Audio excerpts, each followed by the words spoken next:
Operation सिंदूर के बाद जिस तरीके से पाकिस्तान ने चाइना से अपना पीछा छुड़ाया और जनरल मुनीर जिस तरीके से डोनाल्ड ट्रंप के कदमों में गिर पड़े हैं, अब उसका असर दिखना शुरू हो रहा है। जियोपॉलिटिक्स में बदलाव तो आ रहा है, लेकिन इस बदलाव के साथ भारत और यूएई के एग्रीमेंट ने चौंकाया था दुनिया भर को, सऊदी को भी और पाकिस्तान को भी, इसके अलावे चाइना को भी।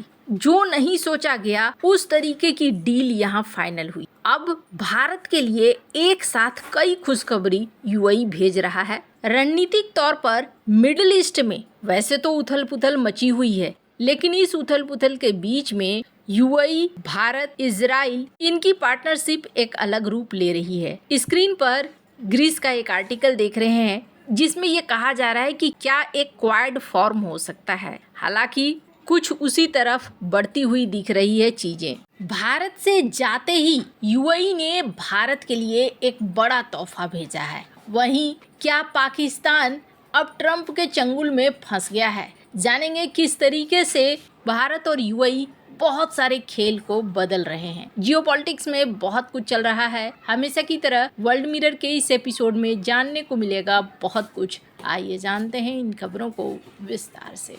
डोनाल्ड ट्रंप का लंच बहुत महंगा है और ये धीरे धीरे अब पाकिस्तान को पता चलने लगा है। वैसे आपको बता दूं, पाकिस्तान के पीएम शहबाज शरीफ और मुनीर दोनों ही ट्रंप के साथ नजर आए गाजा बोर्ड ऑफ पीस में। पाकिस्तानी फौज भेजने का फैसला भी ले लिया है पाकिस्तान ने। ऐसे इजराइल को सार्वजनिक मंचों पर कोसने वाला पाकिस्तान इस समय ये कह रहा है कि हम सेना को भेजेंगे। अब कुछ लोग ये कह रहे हैं कि पाकिस्तान से 4000 फौजी आईएसएफ का हिस्सा बनकर गाजा जाएंगे। ये वही पाकिस्तानी आर्मी है जो यरूशलेम तो जीतने और मस्जिद अल अक्सा को आज़ाद कराने की बात करती रही है, लेकिन अब वो इजराइल के सामने पूरी तरीके से झुक रही है। डोनाल्ड ट्रंप ने पाकिस्तान को जिस तरीके से आगे कर दिया है और ऐसा माना जा रहा है कि पाकिस्तान सहित जो भी फोर्स होगा उनको कुछ पैसे दे दिए जाएंगे और उसके बाद कहा जाएगा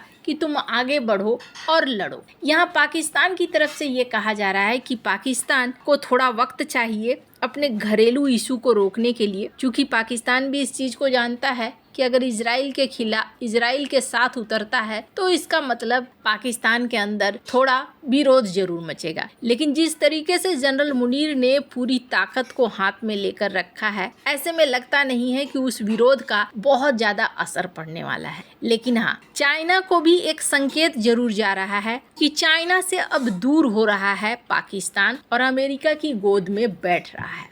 पाकिस्तान ने हाल के सालों में कई प्रोजेक्ट के जरिए चीन का पैसा हासिल किया, लेकिन अब धीरे धीरे रुख बदल रहा है। ऐसा लगता है कि अब चीनी लोन देने से भी बचना चाह रहा है। खैर, अब पाकिस्तान की जहां ऐसी स्थिति है, इन सब के बीच में ये देखने को मिल रहा है भारत भी अपने तेवर को बदल रहा है। पाकिस्तान, तुर्की और सऊदी अरब ये एक साथ एक जगह नजर आ रहे हैं। वैसे तो भारत की सऊदी अरब के साथ किसी तरह की कोई समस्या नहीं है, लेकिन पाकिस्तान अगर कोई गुट बनाता है तो उस गुट का जवाब बनाना बहुत ज्यादा जरूरी है। अभी हाल में क्या देखने को मिला है, ऑपरेशन सिंदूर के बाद पाकिस्तान ने भारत के खिलाफ लड़ने का एक खतरनाक और सस्ता युद्ध मॉडल अपनाया है। कहा जा रहा है कि ऑपरेशन सिंदूर के बाद पाकिस्तान की तरफ से 800 से ज्यादा ड्रोन भारतीय हवाई सीमा में भेजे गए। इसे लो लेवल ड्रोन वॉरफेयर कहा जाता है, यानी कम ऊंचाई पर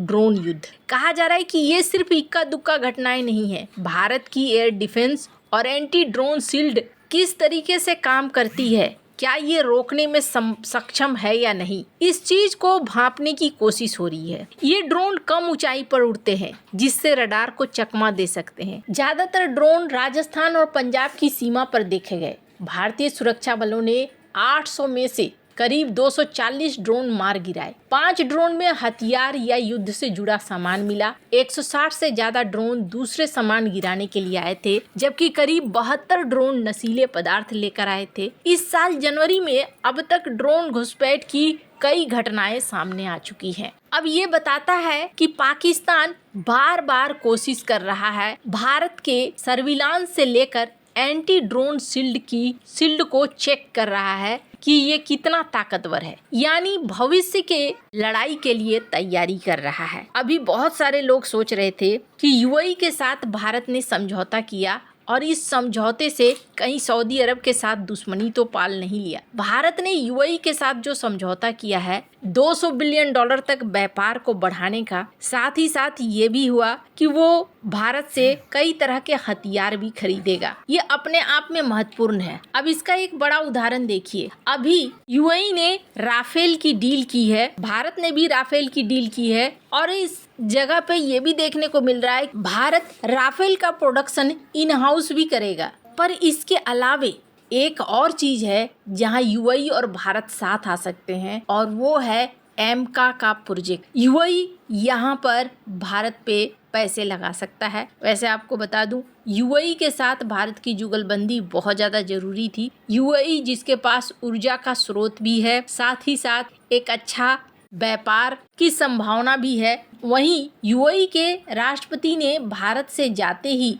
भारत के प्रति एक बहुत ही बढ़िया कदम उठाया है और ये संकेत है कि भारत और यूएई के बीच में रिश्ते अब मजबूत हो रहे हैं। यूएई ने भारत के साथ अपनी गहरी दोस्ती निभाते हुए एक ऐतिहासिक कदम उठाया है। यूएई सरकार ने अपने राष्ट्रीय दिवस के मौके पर जेलों में बंद 900 से अधिक भारतीयों को रिहा करने का ऐलान किया है। ये खबर इन कैदियों के परिवार वालों के लिए किसी बड़े त्योहार से कम नहीं है। अब ये लोग जल्द ही अपने देश वापस लौट पाएंगे और इसके लिए भारतीय दूतावास को लिस्ट सौंप दी गई है।